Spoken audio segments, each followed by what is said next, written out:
들어가기 전에 문이 있어, 문이 이렇게. 산에 있는 문이기 때문에 산문이 그렇구만. 이게 이제 일주문이야, 일주문. 제가 전에 운주사에서 말씀드렸죠. 기둥이 두 개인데 일주는 기둥이 한 개다는 뜻이야. 일주, 날일자, 기둥 일자. 근데 왜 기둥이 두 개인데도 불구하고 왜 하나로 했다고 제가 말했죠? 어떻게 공략가 중요하다고 했잖아요. 해도. 그렇죠? 자, 이거는 뒷산, 이거는 뒷산이래. 뒤에 있는 산이 무슨 산이라고? 월출산. 한번 읽어봐. 무슨 월? 4월. 그 다음에 출, 날출, 넷자. 그 다음에 절 이름이 무슨 뭐야? 의사. 위사. 아유, 봐봐. 무위. 무는 없을 무. 부정, 아니다. 그런 뜻이고, 위는 할 위자예요. 뭘 하는 것, 하지 않은. 그러니까 이제, 뭘 한다 그러면 작위라고 해, 작위. 하지 않는다 그러면 부작위라고 해, 부작위. 또는 무위. 아무것도 하지 않은. 이 절에서는 절 이름을 그 노자 장자가 주장했던 무위자야. 아무것도 하지 않고 자연의 흐름 그대로 따라 흐른다는 무위를 이 절에서도 이 절 이름을 무위자. 그러면 무위자는 과연 어떻게 생겼는지 한번 들어가서 않고 정신적인 수행 공간은 양이라고 해요. 그래서 도량이라고 그래요. 이게 부처님과 이 사찰 공간을 지키는 수호신을 여기 사천왕이라고, 동서남북 사방을 지키는 수호신. 보제 루야. 그러면 루는 보통 2층에 검은 중물을 루라고 그래요. 밑으로는 사람이 다닐 수가 있고, 그다음에 루각을 2층을 루라고 해요. 어둡죠. 근데 여기를 지나서 계단 타고 올라가면 저게 딱 보이잖아요. 이것이 바로 어두웠다가 여기 계단 올라가면 쫙 밝게 보여. 그래서 빛과 어두움의 대조야.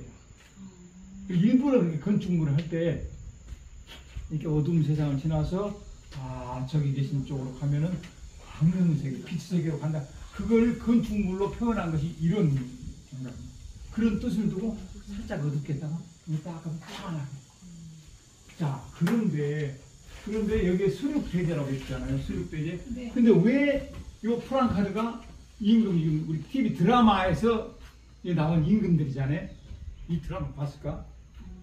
자, 그런데 이 수륙대제를 누가 했냐? 이 극락보존, 무의사는 누가 만들었냐? 극락보존을.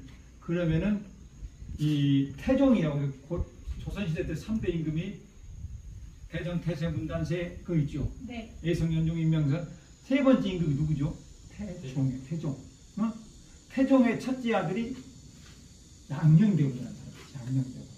그다음 둘째 아들이 효령대군. 요 태종. 이 태종이 3대 임금 태종의 아들이 있었는데 첫째 아들이 양녕대군이요. 둘째 아들이 효령대군. 셋째 아들이 충녕대군이야. 근데 태종의 뒤를 이어서 임금이 된 사람이 누굴까요? 셋째? 세종이야, 세종. 그렇지. 원래 이제 태종의 첫째 아들 양녕이 세자로 책봉됐어. 그런데 행실이 방자에 행실이 조금 못됐어. 그래가지고 세자에서 아웃됐어. 근데 태종이 임금이 될 때 왕자의 난이라고 그래가지고 자기 동생들, 형들 이렇게 왕자의 난을 일으켜서 살육을 했다고. 피를 많이 흘렸어. 근데 그것을 봤던 둘째 아들 효령은 나는 정치에 더 이상 관여하고 싶지 않다. 그래서 일찍이 정치에 관심을 안 갖고 불가에 귀의를 했어. 불교에. 그래가지고 그 둘째 아들 효령대군, 태종의 둘째 아들 효령대군이 이 극락보존을 지었어요. 그러면서 이 효령대군이 여기는 강진 바로 앞에 있으면 강진 많이 있잖아. 바닷가가 있잖아. 바닷가 있으면 이쪽에 그 조선시대 때 외구들이 침략했겠어요, 안 했겠어요? 했어. 많이 침략해서 많은 재산을 약탈해가고 조선의 사람들 많이 죽였겠잖아요. 근데 많은 사람 죽었어요. 또한 여기에 이제 뱃사람들 있잖아요. 배를 타고 멀리 항해 고기 잡으러 나갔던 고깃배들이 풍랑을 막아지고 뒤집어지고 못 돌아온 사람들 꽤 있겠잖아요. 그래서 억울하게 죽은 영혼들을 달래기 위해서 수륙제를 한 거예요. 수륙제. 어려운 영혼들에서. 그래서 이 프랑카를 내가 그런 거예요. 여기서 수륙제를 했다고 말이에요. 수륙제. 자, 근데 수륙제를 하는데 이 무이사 절을 극락보존을 지은 사람이 누구라고? 태종의 둘째 아들 누구 이름이? 효령대군이 되었어요. 자, 그러면 보겠어요. 자, 효령대군은 정치 시끄러워, 복잡해, 스트레스가 많이 쌓여. 근데 일찍이 내려놓고 욕심을 버리고 부처님이 제자가 있어. 그리고 막 절을 세워보니 임금의 아들이니까 딱 마음만 먹으면 다 왕실이 도와주잖아요. 그 절을 지을 수 있었는데 효령대군은 89살까지 살았어요. 그런데 자, 태종의 아들 누구요? 세종이요. 세종대왕은 성군이잖아. 엄청난 한글도 창제하시고 엄청나게 과학기술 업적도 엄청나보니. 자, 그런데 세종대왕이 이 무이사 극락보존은 국보로 지정되어 있어요. 국보 보물 막 그런 문화재 있잖아. 그만큼 이 건축물이 아주 유명하다는 거예요. 왜 유명하냐? 딱 봐봐. 이 한옥 건축물은 크게 뼈대가 크게 이렇게 기둥, 이렇게 세워진 수직으로 세워져 있는 기둥이 있죠. 기둥 앞에 네 기둥 있잖아요. 네 기둥. 기둥이 있고, 그 다음에 옆으로 나무가 쭉 있잖아. 이거를 보라고 그래. 보. 그 다음에 앞에서 뒤로 이게 있는 나무, 그거를 뭐라 그러지? 다시. 앞에서 뒤로 있는 걸 보라고 그래. 보. 그러니까 그 중에 한가운데 제일 큰 것을 대들보라고 그래. 대들보 들어봤지? 대들보. 그러니까 앞에서 뒤로 있는 것을 보라고 그러고, 그 다음에 양쪽 옆으로 있는 이렇게 나무 이거를 돌이라고 그래. 돌이. 그러니까 한옥 건축물의 세 뼈대는 기둥, 수직으로 된 기둥, 그 다음에 옆으로 된 도리, 그 다음에 앞에서 뒤로 있는 보, 이 세 가지로 이루어지는 거예요.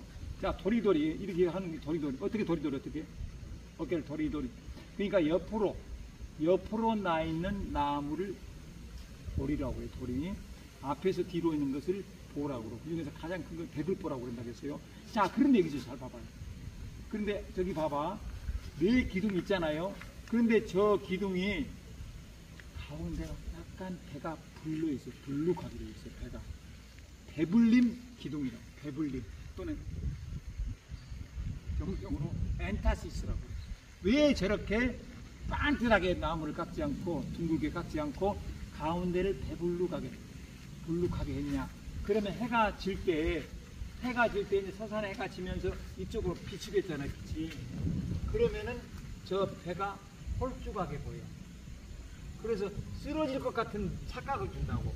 그래서 이제 눈에 보이는 이렇게 착시 현상을 없애기 위해서 배를 약간 나무 기둥의 배를 좀 불르게 한다고. 배불린 기둥이다. 그래서 가운데 기둥의 배를 좀 불리게 해놨어요. 배불린 기둥 엔타시스라고 그러고. 그 다음에 이제 이 한옥은 네 기둥이 있잖아요. 그런데 이 나무 기둥을 90도로 반듯하게 세워놓으면은 이것이 앞으로 넘어질 것 같은 착각을 준다고. 그래서 이 안오금이라고 그랬대요. 안오금. 이 기둥을, 네 기둥에 있는 이 나무를 살짝 90도에서 안으로 들어가게. 요렇게 해야지 안정적으로 보인다. 그러니까 이 한옥을 지을 때 그냥 아무렇게나 막 지은 것이 아니고 또 이렇게 안쪽, 안오금이라고 해가지고 안쪽으로 살짝 90도에 살짝 들어가게 하고, 그 다음에 요 기둥, 네 귀가 있어요. 네 귀. 한옥 앞에도 기둥이 있고 뒤에도 기둥이 있는데 요 양쪽 네 귀 위에 있는 기둥 약간 좀 높게 해가지고 앞으로 쏠릴 것 같은 그 착각을 주는 그런 것을 보정하기 위해서 이렇게 살짝 높게 하고 안쪽을 약간 들어가게 안으로 피소성 법을 썼대요. 위에만 저기 나무 장식 있잖아요. 저걸 주심포라고 그래요. 주심포. 근데 대부분의 절에 가면은 저걸 화려하게 보이기 위해서 기둥 위에만 저렇게 공포를 둔 것이 아니라 저걸 공포라고 그래. 기둥 위에만 둔 것이 아니라 저기 사이사이에다도 저런 걸 많이 놔둬. 이걸 다포 양식이라고, 다포. 그래야 화려하게 보이거든. 근데 화려하지 않고 여기 기둥 위에만 저렇게 공포를 뒀어요. 이걸 주심포 양식이라고 그래. 자, 봐봐. 지붕의 모습은 이렇게 된 걸 무슨 지붕이라고 할까요? 무슨 지붕이나? 납배 지붕이나. 납배 지붕. 요러 바로 앞에 이런 지붕은 여덟 팔자처럼 생겨서 팔짝 지붕이라고 그래요. 이거 봐봐. 이쪽에 있는 팔짝 지붕. 그런데 무이사 극락보전은 단순하게 이렇게 되어 있는 맞배 지붕입니다. 맞배 지붕이고 주심포 양식. 자, 그런데 이게 봐봐. 절에는 화려하게 보이기 위해서 단청이라고 울긋불긋하게 막 색칠해 놓은 거 봤지. 근데 여기는 아무 색깔이 안 돼 있잖아요. 이것이 이렇게 돼 있어서 아주 이 무이사 극락보전은 왜 국보로 지정됐느냐? 너무 소박하고 단순해. 전혀 화려하지가 않아. 절제되어 있어. 자, 봐봐. 어떤 사람이 화려하게 얼굴 치장을 해. 그러면 조금 얼굴을 화려하게 화장하는 것보다도 마음, 속이 아름다워. 더 아름다운 사람이지. 그지? 그 다음에 3천만 원짜리, 2천만 원짜리 고가 명품을 들고 다니는 것보다도 손목시계 가장 비싼 게 뭘까? 비싼 게 얼마일까? 몇 천만 원 있다고 그래 봐봐. 비싼 손목시계를 차는 것보다도 하는 짓거리는 완전히 또라이 짓거리를 하고 명품 가방 들고 다니는데 나는 이런 루이비통 갖고 다니 이렇게 폼 재고 다니지만 하는 짓거리나 마음 씀씀이 보면 개똥 같으니 그런 인간들이 많아. 근데 화려하게 이렇게 하는 사람들 속이 허하기 때문에 마음속에 든 것이 없기 때문에 그래서 겉으로 치장을 합니다. 명품 가방이나 손목시계를 화려한 것 비싼 것 갖고 다니는 것보다도 마음이 좋아야 되겠죠. 이쁜 사람이 되야 되겠죠. 근데 마찬가지로 건축물도 화려하게 치장하는 것보다도 이 무이사 극락보전은 겉으로 볼 때는 단순 소박해. 그렇게 화려하지가 않아. 마음속에 든든한 것이 들어있기 때문에 안에 들어가면은 이 무이사 극락보전에 가면은 이 안이 3존들이 있어요. 보물이거든. 들어가서 한번 볼게요. 이거 봐봐. 이게 아주 단순해. 그래서 너무 화려한 기교를 부리는 것보다도 그래서 한국의 아름다움을 어떤 분이 무기교의 기교 이렇게 표현해요. 기교가 뭘지 알지? 테크닉을 부리지 않고 현재 잔재주를 부리지 않고 무기교. 기교를 부리지 않았는데 기교를 부립니다. 이 무이사 극락보전은 화려하게 치장을 안 하는데 이 건물 자체가 단순하면서도 이걸 절제된 아름다움이라고 표현하고 있는데 절제를 했어. 절제. 속에 든 것이 많은데 말을 삼가하고 행동도 조신하게 하는 경우가 있어요. 이게 절제된 아름다움. 모든 걸 다 드러내 보이는 것, 까발려서 드러내 보이는 것보다도 조금 안에가 묵직하고. 좀 어려운 한자 한번 써볼까? 내가 한번 써볼게. 노래 이런 게 나온다. 화이불치 이런 게. 화이불치 금이불루. 화는 이제 화려하다. 화야. 화려하되 이는 그런 의도사고 화이불치 불은 아니 불이거든. 치는 사치하되 치야. 사치할 때 치자. 그러니까 화려하지만은 사치스럽지 않고 사치스럽게 하지 않고 화이불치 그 다음에 금이 불루 이 말은 금소화대 금사 금소하다 그 말이지 금이 금소화대 불루 누추하지는 않는다. 요게 좀 어려운 말이 아니요.